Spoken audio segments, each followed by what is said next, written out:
मसाला। Sip, sip, jeera sip, MBH का जल्दी और jeera sip, MBH का जल्दी और jeera sip।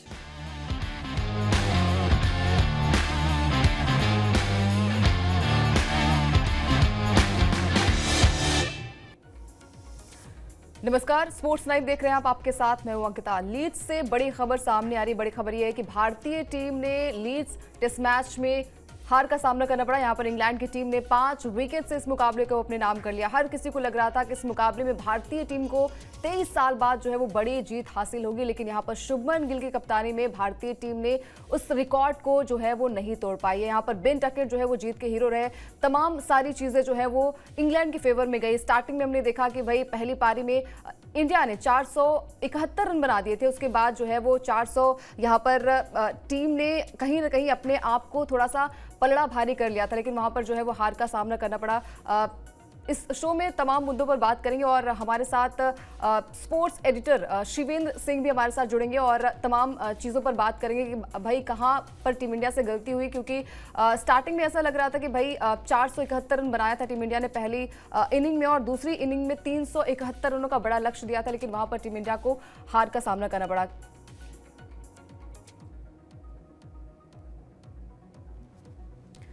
बिल्कुल, पहले टेस्ट मैच में इंग्लैंड की धमाकेदार जो है वो जीत आई है। लीड्स टेस्ट मैच में भारत को 5 विकेट से हार का सामना करना पड़ा।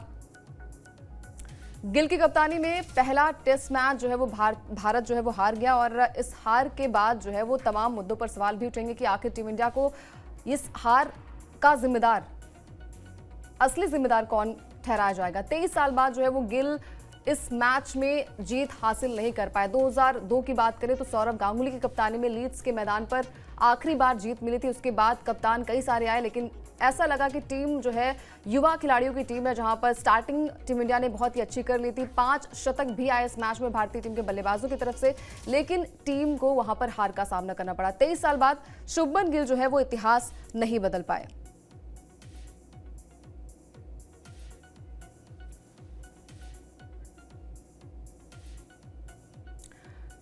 शिवेंद्र सर, ये हार जो है वो कहीं ना कहीं भारतीय टीम को चुभेगी, क्योंकि इतनी बड़ी हार, खासकर आपने इतना अच्छा खासा स्कोर बना लिया था। पहली इनिंग में 471 रन आपने बना लिए थे। उसके बाद सेकंड इनिंग में यहाँ पर ऋषभ पंत ने बेहतरीन बल्लेबाजी की, केएल राहुल ने शतकीय बल्लेबाजी की। उसके बाद भी भारतीय टीम को हार का सामना करना पड़ा। आपके हिसाब से क्या भारतीय टीम से गलती हुई? 2 बड़ी गलतियां हुई अंकिता। एक तो बहुत ही खराब फील्डिंग हुई।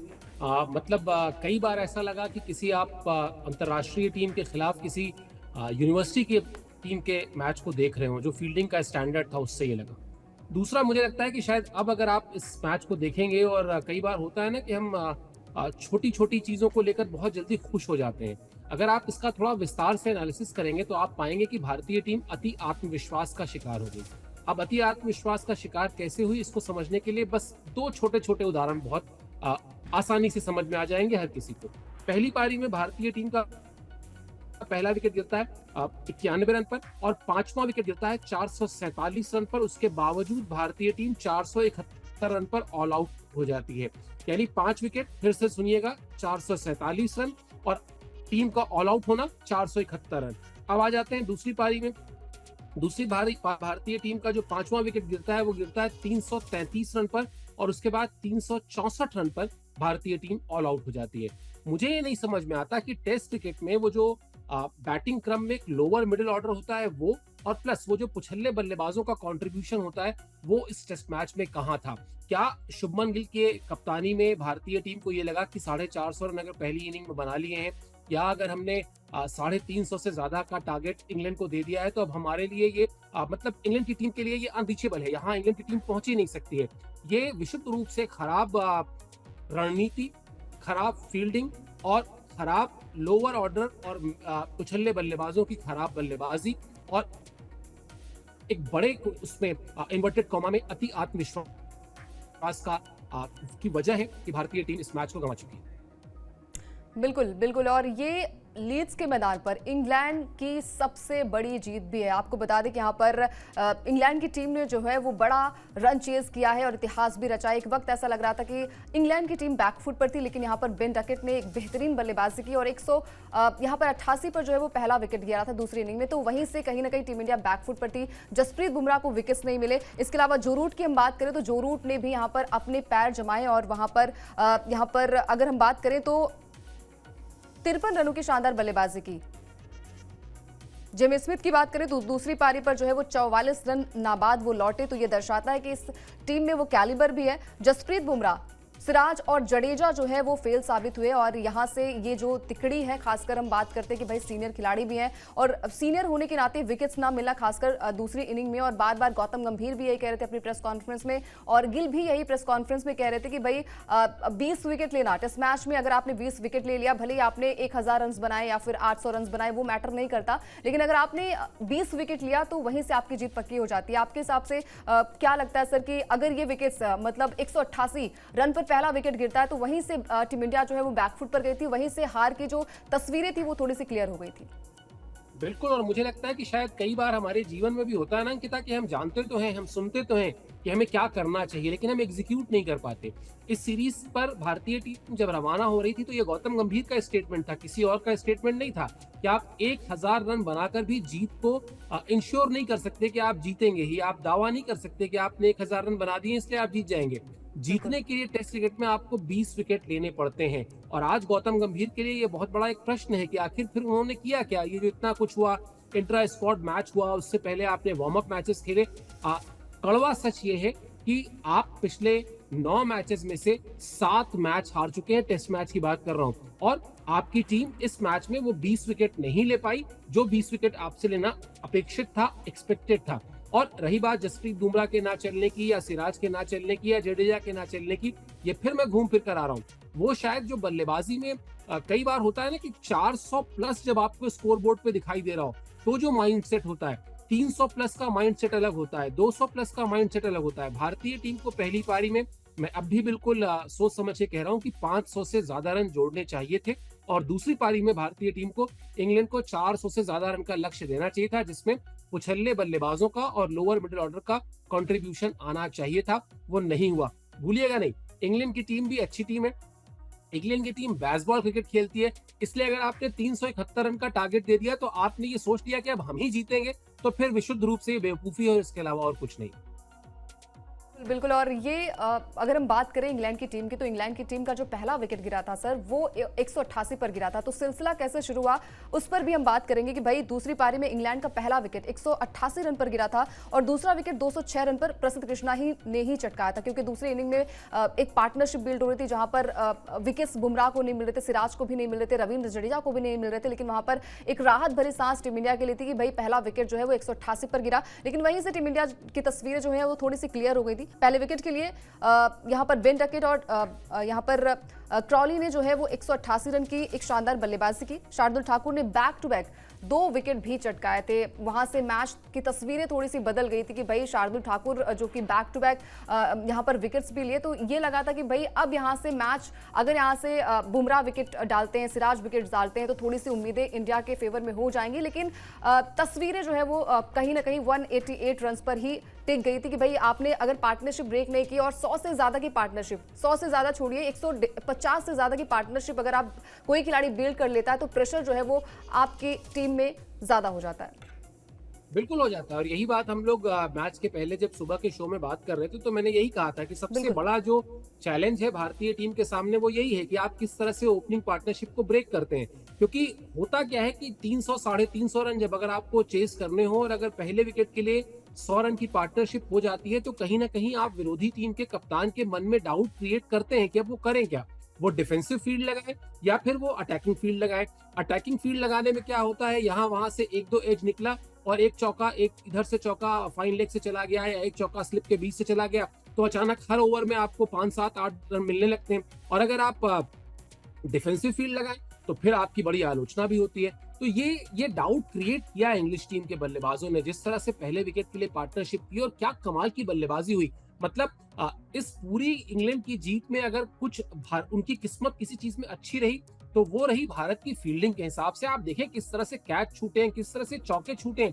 कैच तो चलिए फिर मान लेते हैं, छूट गया तो छूट गया, मतलब मिसफील्ड ऐसा ऐसा हुआ है, ऐसे ऐसे शॉट्स खिलाड़ियों के अगल बगल से निकलकर बाउंड्री में तब्दील हुए जो नहीं होने चाहिए थे। ये बड़ा सबक है भारतीय टीम के लिए। और मुझे लगता है कि जब आप 5 टेस्ट मैचेस की सीरीज खेल रहे हो, जब लगभग लगभग आपको 2 महीना एक कठिन सीरीज खेलनी हो, वहां पर जो जिस तरह का बॉडी लैंग्वेज दिखना चाहिए था वो बॉडी लैंग्वेज नहीं दिखाई दिया। शुभमन गिल की लीडरशिप स्किल में वो क्वालिटी नहीं दिखाई दी कि वो अपनी टीम को एक कैच छूटने के बाद जाकर ये बकअप कर सकें, कोई बात नहीं, एक कैच छूटा, हम दोबारा इसको सुधार लेंगे। यहाँ तो गलतियां होना शुरू हुई तो होती ही गई। बाद में यशस्वी जायसवाल को मैंने देखा वो दर्शकों से संवाद कर रहे थे, बड़ा अच्छा एक जेस्चर दे रहे थे, डांस के कुछ मूव्स जैसा भी कर रहे थे। लेकिन at the end of the day इस मैच को हमेशा याद रखा जाएगा कि उन्होंने 4 कैच छोड़े, 1 नहीं, 2 नहीं, 3 नहीं, 4 कैच छोड़े। और कैचेस विन द मैचेस, ये मैं नहीं कह रहा हूं, ये क्रिकेट की परिभाषा में लिखा हुआ है। तो इस मैच में भारत की हार हम घूम फिर कर अगर जाएं तो खराब फील्डिंग उसकी एक बहुत बड़ी वजह रहेगी। बिल्कुल, खराब फील्डिंग जो है वो सबसे बड़ी वजह है। इसके अलावा अब थोड़ी सी पारी पर भी बात कर लेते कि भाई पहली इनिंग्स की शुरुआत टीम इंडिया ने कैसे की। टॉस यहां पर इंग्लैंड ने जीता और पहले गेंदबाजी करने का फैसला किया और टीम इंडिया ने पहली पारी में 471 रन बना दिए थे। बड़ा स्कोर बना था, लेकिन वही जैसे हम बात करते कि भाई 500 का स्कोर बनाते तो शायद ये मैच इनके खाते में होता। भारत ने दूसरी पारी में 364 रन बनाए और ऑल आउट हो गई थी। इंग्लैंड ने पहली पारी में 465 और दूसरी पारी में 373 रन बनाए। डकेट ने पहली पारी में 62 और दूसरी पारी में 149 रन की शानदार बल्लेबाजी की। जबरदस्त रोमांच रहा लीड्स टेस्ट मैच, बिल्कुल। और ये एक तरफ लग रहा था कि भाई सबसे पहले जब टीम इंडिया ने 3 शतक लगाए थे, एक पहला शतक जो है वो आया था जायसवाल के बल्ले से पहले इनिंग में, दूसरा शतक जो है वो गिल के बल्ले से आया और तीसरा शतक जो है वो आया ऋषभ पंत के बल्ले से। राहत भरी सांस थी कि भाई एक बड़ा स्कोर बन गया था, लेकिन वही है कि आपके जो पिछले बल्लेबाज थे, जो मिडिल ऑर्डर की बल्लेबाजी थी वो नाकाम रही। वहां से 430 पर आपका चौथा विकेट गिरता है और 41 रन के अंदर अंदर आपकी टीम जो है वो सिमट जाती है। मतलब आपके जो निचले क्रम की बल्लेबाजी है, जो 5, 6, 7, 8 की बल्लेबाजी है, वहां पर बल्लेबाजी भी आपकी नहीं हो पाई। वही अगर हम बात करें इंग्लैंड की टीम की, तो इंग्लैंड के जो पिछले बल्लेबाज थे ब्रायडन कास वगैरह, उन्होंने एक कमाल की बल्लेबाजी की। तो ये दर्शाता है कि उनकी ओवरऑल टीम ने, भले ही उनका पहले इनिंग में पहला शतक आया था ऑलीपॉप का, लेकिन वहां से मैच की तस्वीर जो है वो बदल डाली थी। बाकी मतलब हम टेस्ट मैच की बात करते हैं कि भाई टीम गेम होता है, वो टीम गेम जो है वो इंग्लैंड की बल्लेबाजों और गेंदबाजों में नजर आया कहीं ना कहीं। बिल्कुल नजर आया। और आपकी बात को ही अगर हम आंकड़ों में देख लें तो पहली इनिंग में इंग्लैंड की टीम का जो 5वां विकेट गिरा था वो गिरा था अंकिता 276 रन पर, और टीम ने फिनिश कहाँ किया? टीम ने फिनिश किया 465 रन पर जाकर, यानी लगभग 200 रन जोड़ दिए। जहां पर भारतीय टीम 30-40 रन में सिमट गई। आखिरी के 5 विकेट दोनों ही पारियों में हमने देखा। तो ये टेस्ट क्रिकेट की खूबसूरती यही है अंकिता। टेस्ट क्रिकेट जो है वो ऐसा नहीं होता कि आप एक दिन सोकर उठे और आपने 5 ओवर अच्छा खेल खेला और आप जीत गए। टेस्ट क्रिकेट इसीलिए टेस्ट क्रिकेट कहलाता है क्योंकि यहाँ पर 15 सेशन का खेल होता है और 15 सेशन में जो ज्यादा सेशन जीतता है, जो सेशन दर सेशन अपनी टीम को मजबूत करता है, वो टीम अल्टीमेटली रिजल्ट में आगे आपको दिखाई देती है। और अगर आप देखें इस टेस्ट मैच में तो यही तो हुआ। भारतीय टीम खराब नहीं खेली है, लेकिन भारतीय टीम ने हर उस मौके को गंवा दिया जो जीत के लिए जरूरी था। जहां पर आपको अच्छी शुरुआत मिली थी, आपको 500 रन जोड़ने चाहिए था, आप नहीं जोड़ पाए। जहां पर आपको इंग्लैंड के सामने 400 से ज्यादा रन का लक्ष्य रखना चाहिए था, आप नहीं रख पाए। अब ये 400 से ज्यादा रन के लक्ष्य का ना एक साइंटिफिक पहलू, या साइंटिफिक कहने के बजाय मुझे कहना चाहिए कि आंकड़ों के हिसाब से भी आप समझिए। पहली पारी में इंग्लैंड की टीम जो रन बनाती है वो बनाती है मेरे ख्याल से 4.61 के रन रेट से। अब अगर आप इसको जोड़ लीजिए कि इंग्लैंड को जितने रन्स आज स्कोर करने थे, 350 रन करने थे, 90 ओवर का खेल था। अब 90 को अगर आप सीधा सीधा 4 से गुणा भी कर देंगे तो वो 360 हो जाता है, यानी वो लक्ष्य तो उन्होंने वैसे ही हासिल कर लिया। उनको कुछ नया नहीं करना था। आप जब कोई मैच जीतना चाहते हैं तो आप ये कोशिश करते हैं कि आप विरोधी टीम को मजबूर करें कि वो जोखिम लें, वो रिस्क लें। अगर यही 400 सवा 400 रन आप देते तो फिर इंग्लैंड के सामने ये रिस्क होता कि हाँ, अगर उनको एक तरीका तो ये था कि वो ड्रॉ के लिए जाते, जो वो जाते नहीं। ये आप भी जानती हैं, हम भी जानते हैं, क्रिकेट फैंस भी जानते हैं कि इंग्लैंड की टीम ड्रॉ के लिए नहीं जाती। तब इंग्लैंड की टीम को रिस्क लेना होता, तब इंग्लैंड की टीम उस रन रेट के हिसाब से आगे बढ़ती। अभी तो क्या हुआ, बुमराह बहुत अच्छी गेंदबाजी कर रहे हैं, चलिए साहब कोई बात नहीं, बुमराह के ओवर में 1 रन आ रहा है, कोई बात नहीं, हम अब दूसरे गेंदबाज के ओवर में रन बना लेंगे। तो जिस भी गेंदबाज पर आपको खतरा था, इंग्लैंड की टीम के पास ये लग्जरी थी, उनके पास रन रेट का कोई प्रेशर नहीं था, उनके पास ये लग्जरी थी कि वो आराम से उस गेंदबाज के ओवर को निकाल लें और फिर अगले गेंदबाज पर अटैक करें, और इंग्लैंड ने बिल्कुल ऐसा ही किया। बिल्कुल, और इंग्लैंड ने भी वैसा किया। और सबसे बड़ी बात है कि कैचेस विन मैचेस। अगर आपने कैच पकड़ा है तो आपकी टीम में कहीं ना कहीं वो हर्षोल्लास भी रहता है और आपकी टीम जो है वो जीत की दहलीज पर जाती है। लेकिन यहाँ पर कैच इतने सारे मिस हुए, खासकर जायसवाल से टोटल 4 कैचेस जो है वो मिस किया। और ऐसे बल्लेबाजों का कैच मिस हुआ जिन्होंने शतकीय बल्लेबाजी की। लीड्स में जायसवाल ने छोड़े 4 कैच। पहले इनिंग में बेन डकेट, ऑली पॉप और ब्रूक का कैच छोड़ा था। दूसरी इनिंग में बेन डकेट का कैच 97 रन पर छोड़ा था और फिर डकेट ने दूसरी पारी में जो है वो शतकीय बल्लेबाजी की। लीड्स की पिच पर दूसरी पारी में जो है वो अच्छे खासे रन्स भी बने थे और ये दर्शाता है कि जो हम बार बार बात कर रहे थे कि कहीं ना कहीं जो सपाट विकेट है, जो कहते हैं कि फ्लैट विकेट है, वो भारत के फेवर में जाएगा। स्टार्टिंग में यही बातें हो रही थी कि भाई यहाँ पर बुमराह जो है वो विकेट चटकाए थे, लेकिन दूसरी इनिंग में उन्हें विकेट्स भी नहीं मिली। जसप्रीत पर सबकी निगाहें थी और सिराज पर सबकी निगाहें थी। हालांकि पहले इनिंग में जो है वो फाइफर बुमराह ने लिया था, लेकिन बातें वही होती है कि भाई आप बड़े प्लेयर हैं, बड़े मैच के बड़े प्लेयर हैं, तो आपसे उम्मीदें भी वही होती है कि पार्टनरशिप आप ब्रेक करें। मतलब 188 पर पहला विकेट गिरता है, जहां पर सिराज को विकेट्स नहीं मिल रहे थे, जहां पर बुमराह को विकेट्स नहीं मिल रहे थे, तो तस्वीर वहीं पर क्लियर हो गई थी। लेकिन सबसे बड़ी बात है कि अगर आपने वो कैच नहीं छोड़ा होता, खासकर दूसरी इनिंग में यहाँ पर जो कैच छोड़ा था बेन डकेट का 97 पर वो थे, अगर वो कैच नहीं मिस हुआ होता तो शायद तस्वीर थोड़ी सी और बदल जाती यहाँ पर।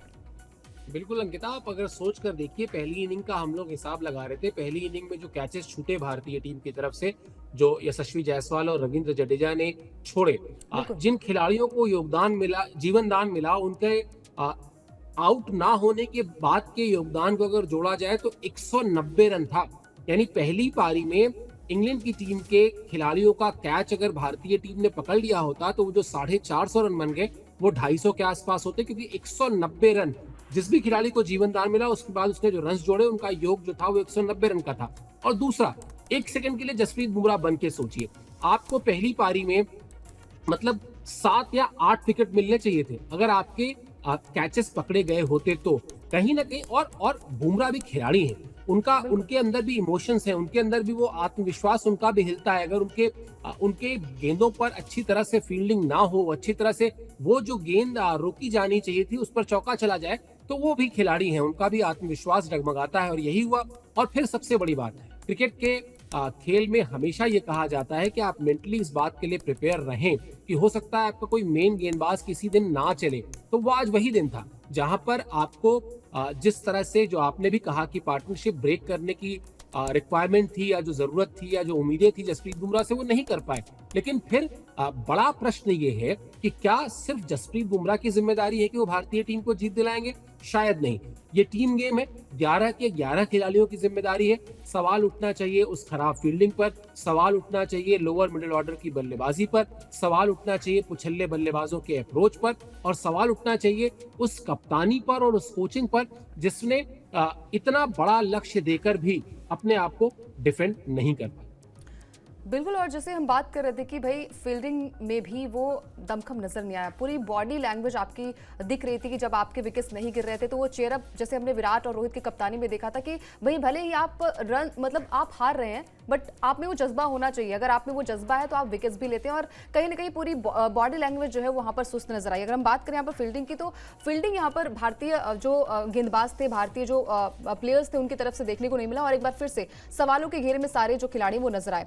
भारतीय गेंदबाजों को जो सीम मूवमेंट था वो भी नहीं मिल रहा था। दूसरी पारी में बुमराह और सिराज जो है वो काफी महंगे साबित हुए। विकेट्स भी इन दोनों खिलाड़ियों को जो है वो नहीं मिल पाया है। इसके अलावा जसप्रीत की बात करें तो पहली इनिंग में 5 विकेट इन्होंने लिए थे और जडेजा ने बेन स्टोक्स का विकेट तो लिया, लेकिन मैच को अपनी तरफ नहीं कर पाए। और यही सवाल जो है वो कहीं ना कहीं, जैसे आपने कहा कि बुमराह भी एक इंसान है और बार बार एक खिलाड़ी पर हम किसी भी मैच का जो है वो पूरा जिम्मा नहीं हम रख पाते। आप पर सारे खिलाड़ियों पर नजरें होंगी। जो कि हम बात करते हैं कि भाई शुभमन गिल की बॉडी लैंग्वेज, जैसे कैचेस मिस हो रहे थे तो आपको एक कप्तान के तौर पर, एक प्लेयर के तौर पर आपको वहां पर कहीं ना कहीं थोड़ा एग्रेशन भी आपको दिखाना पड़ेगा, क्योंकि आपने अगर मैच को आपको कप्तानी मिली है और इस तरीके से, मतलब अगर हम टोटल रन्स की बात करें तो लगभग 1600 या 1500 रन टोटल मिलाकर बने, तो आपने बहुत ही अच्छी बल्लेबाजी तो की है।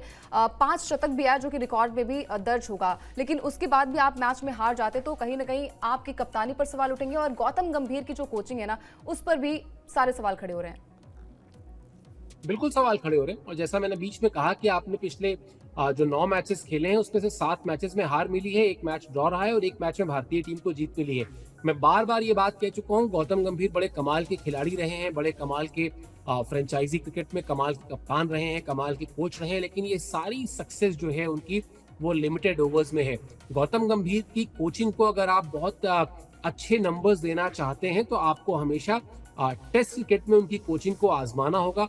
टेस्ट क्रिकेट में उनकी कोचिंग के जो रिजल्ट्स हैं उनका आकलन करना होगा और वहां पर अभी एज अ कोच उनको भी बहुत सारी मेहनत करनी है। अभी वहां कहानी उस तरह से नहीं चल रही है जैसे लिमिटेड ओवर्स में उनकी कहानी है, जहां पर उन्होंने चाहे आप 2007 T20 वर्ल्ड कप की बात कर लें, 2011 वर्ल्ड कप की बात कर लें, जहां पर उन्होंने बल्लेबाज के तौर पर जीत दिलाई, आप 2012-2014 की आईपीएल की बात कर लें जहां उन्होंने कप्तान के तौर पर अपनी टीम को जीत दिलाई, या फिर कोच के तौर पर बात कर लें जहां पर उन्होंने कोलकाता नाइट राइडर्स को चैंपियन बनाया।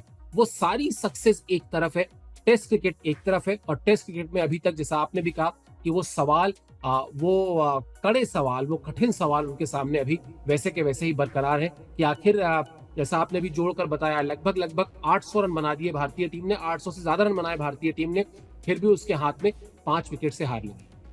बिल्कुल, और ये हार जो है वो चुभेगी भी, क्योंकि भाई 23 साल बाद ये लग रहा था कि भाई ट्रांजिशन पीरियड है जहाँ पर युवा खिलाड़ी होंगे, जहाँ पर कुछ सीनियर प्लेयर्स भी होंगे। बहुत ही अच्छा प्रदर्शन किया यहाँ पर पंत की अगर हम बात करें तो दोनों ही इनिंग्स में शतकीय बल्लेबाजी की, वो बेकार चली गई। इसके अलावा केएल राहुल ने जिस तरीके से टिककर बल्लेबाजी की वो भी बेकार चली गई। अब इस हार को किस तरीके से यहाँ पर भारतीय टीम जो है वो अगले मैच में उतारती है? क्या अगले मैच में भी टीम इंडिया जो है वो कुछ सोच के साथ जाएगी, नई सोच के साथ जाएगी? और कहीं ना कहीं जो हम बात कर रहे थे कि भाई जो पुछल्ले बल्लेबाज हैं, क्या वहां पर कुछ चेंजेस भी किए जाएंगे? करुण नायर जो कि पहले इनिंग में डक पर आउट हो गए थे, फिर 20 रन बनाकर आउट हो गए थे, तो ये बड़े प्लेयर से उम्मीदें नहीं होती। अगर आप में वो जज्बा है, जब आपने 300 प्लस रन भी बनाए, तो अगर आप में वो रिकॉर्ड दर्ज है तो कहीं ना कहीं वो सारे रिकॉर्ड जो है ना वो मैदान पर भी उतरते हैं। बाकी प्लेयर्स में शार्दुल ठाकुर का बल्ला भी नहीं चला, तो पुछल्ले बल्लेबाजों को कहीं ना कहीं ये दारोमदार लेना पड़ेगा कि भाई अगर आप में वो कैलिबर है, आपको टीम में लिया जा रहा है, तो आप टीम में पूरा 100% देंगे। तो शिवेंद्र सर, जाते जाते सवाल एक और है कि अगले मैच में टीम इंडिया किस तरीके से प्रिपरेशन करेगी? देखिए, मुझे लगता है कि शायद भारतीय टीम को, जैसा हम लगातार बात भी कर रहे हैं कि येट नियर येट सो फार जो कहते हैं ना, अगर आपकी टीम में बल्लेबाजी में 5 शतक लगे हैं तो ये तो तय है कि आप खराब नहीं खेल रहे हैं। आप जहां पर मोमेंट्स को कैच करना होता है ना, वो आपने मिस किया है। आपसे फील्डिंग पर में खराब परफॉर्मेंस हुई है, और फिर मैं जो बार बार बात दोहरा रहा हूँ कि आपका जो लोअर मिडिल ऑर्डर था और जो पुछल्ले बल्लेबाज थे उनके अप्रोच में वो कॉम्प्लिसेंट नजर आए। वो हो गया, बस अब तो हो गया, अब तो कर ही लेंगे वाला जो अप्रोच होता है ना, वो अप्रोच नजर आया। मुझे लगता है शायद कोई बहुत बड़ा बदलाव करने की जरूरत नहीं है, लेकिन हाँ, अप्रोच बदलना होगा। गौतम गंभीर को, शुभमन गिल को, अपनी टीम को ये समझाना होगा कि जब तक हो ना जाए तब तक हुआ नहीं है, जब तक आप जीत ना जाए तब तक आप जीते नहीं है। आप कहिए कि हमने 5 शतक लगा दिए, नतीजा क्या है? टीम हार चुकी है। ऋषभ पंत ने रिकॉर्ड्स की झड़ियां लगा दी, लेकिन क्या ये रिकॉर्ड्स उनको याद रहेंगे, या ये याद रहेगा कि टीम हार गई? तो कई बार वो जो बहुत कुछ मेहनत करने के बाद भी आप रिजल्ट में उसको कन्वर्ट नहीं कर पाते, ये वैसी ही एक हार है, ये एक वैसा ही मैच था। बहुत कुछ करना नहीं है अगले मैच से पहले, सिर्फ और सिर्फ उस अप्रोच को बदलना होगा जिस अप्रोच की वजह से इस टेस्ट मैच में भारत को हार का सामना करना। बिल्कुल, ये अप्रोच बदलनी पड़ेगी और सोच भी यहाँ पर थोड़ी सी बदलनी पड़ेगी। तमाम जानकारी के लिए शिवेंद्र सर आपका बहुत बहुत शुक्रिया, और उम्मीद करते हैं कि जो अगला मैच होगा वहाँ पर टीम इंडिया जो है वो जीत के साथ आगाज भी यहाँ पर करती नजर आएगी। बिल्कुल, तो चलिए, यहाँ पर भारतीय टीम जो है वो हार तो चुकी है, लेकिन जज्बा जो है वो अगले मैच में किस तरीके से दिखेगा? क्या गौतम गंभीर जो है यहाँ पर थोड़े से और गंभीर होते नजर आएंगे? शुभमन गिल का अप्रोच जो है, क्योंकि देखिए शतकीय बल्लेबाजी की यहाँ पर भारतीय टीमों ने लगातार जो है वो बढ़िया प्रदर्शन भी किया, लेकिन सिर्फ और सिर्फ बल्लेबाजी में। लेकिन यहाँ पर इंग्लैंड की टीम ने जिस तरीके से मैच को संभाला, क्योंकि अगर आपको पता होता कि स्कोर में 400 से ज्यादा रन बन गए, लेकिन उस तरीके की अप्रोच को, माइंडसेट को किस तरीके से यहाँ पर इंग्लैंड की टीम ने बदला है, और ये जीत जो है वो पावर पैक के तौर पर यहाँ पर इंग्लैंड के सारे खिलाड़ियों पर नजर आएगी, क्योंकि एक बूस्टर का काम किया है। बेन टकेट की शानदार जो शतकीय बल्लेबाजी आई उसकी बदौलत, और बाकी जो यहाँ पर टीममेट्स का साथ रहा है वो कहीं ना कहीं रहा है। लेकिन अगले मैच में, यानी कि 2 जुलाई से जो मैच खेला जाएगा बर्मिंघम में, वहां पर टीम इंडिया किस जीत के इरादे से उतरेगी, ये देखने वाली बात होगी। लेकिन आज के मैच में कहीं ना कहीं जो चूक हुई है वो पुछले बल्लेबाजों की वजह से हुई है। थोड़ी सी गेंदबाजी में भी वहां पर कमजोर टीम इंडिया नजर आई। आपके हिसाब से दोस्तों क्या लगता है कि क्या टीम इंडिया इस मुकाबले को जीत सकती थी? कहां पर हुई सबसे बड़ी चूक? कमेंट करके बताइए। इसके अलावा स्पोर्ट्स 9 को भी सब्सक्राइब कर लीजिए ताकि कोई भी बड़ी अपडेट मिस ना होने पाए।